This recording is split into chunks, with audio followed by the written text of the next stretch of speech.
On a tendance à l'oublier, mais au-delà des mots qu'on prononce, il y a toute une autre couche de communication, une sorte de langage secret qu'on utilise tous les jours sans même y penser.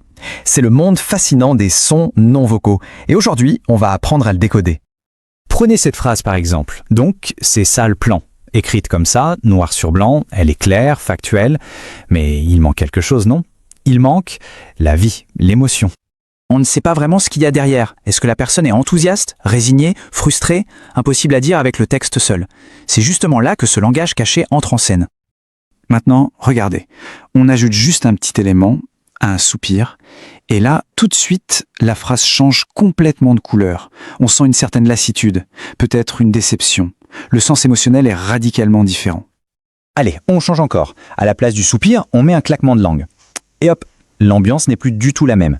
Ça montre bien la puissance d'un simple son. D'un côté, on a un soupir de déception, de l'autre, un claquement de langue qui peut signifier tout autre chose, comme de l'agacement ou une décision prise à contre-cœur. Bon, alors plongeons un peu dans cette fameuse conversation cachée. C'est quoi exactement un son non vocal?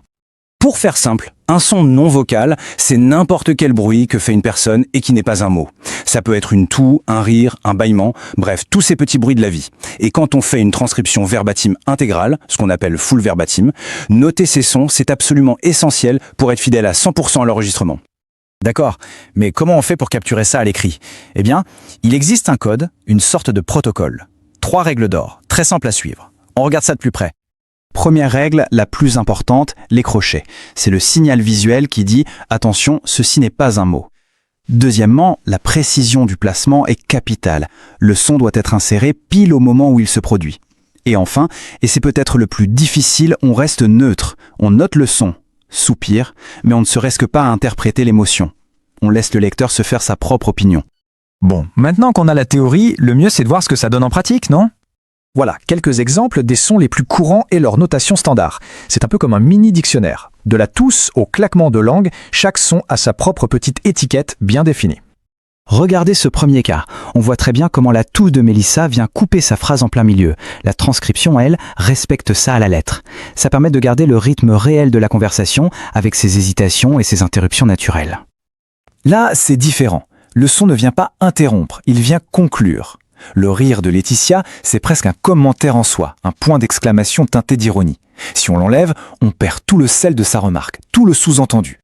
Et pour finir, cet exemple avec Thomas est parfait pour illustrer comment un simple son peut véhiculer toute une émotion. Son soupir en dit presque plus que sa phrase « j'ai pas les mots ». On ressent le choc, la déception, l'émotion brute. D'accord, on a vu ce qu'il faut faire. Mais c'est tout aussi crucial de savoir ce qu'il ne faut pas faire. Voyons un peu les pièges les plus courants à éviter. Alors là, c'est très clair. On ne se transforme pas en narrateur en décrivant l'action, on n'est pas non plus psychologue, donc on n'interprète pas les sentiments, et sauf si c'est explicitement demandé, on oublie le radage. La règle est simple, le son entre crochets au bon endroit. Et c'est tout. Alors là, petite question qui peut sembler un peu technique. Un O ou un E, est-ce qu'on considère ça comme des sons non vocaux? La frontière est mince, mais elle est super importante à comprendre. Ce petit tableau, il met bien les choses au clair. Le son non vocal, c'est un bruit du corps, comme une toux. L'interjection, comme O ou A, c'est un vrai petit mot qui exprime une émotion. Et le mot de remplissage, le fameux E, c'est juste une béquille pour réfléchir. Ce sont bien 3 choses distinctes. On pourrait se dire que tout ça, c'est un peu du pinaillage, non? Un simple détail technique. Mais en réalité, pas du tout. Cette précision, elle a une importance capitale.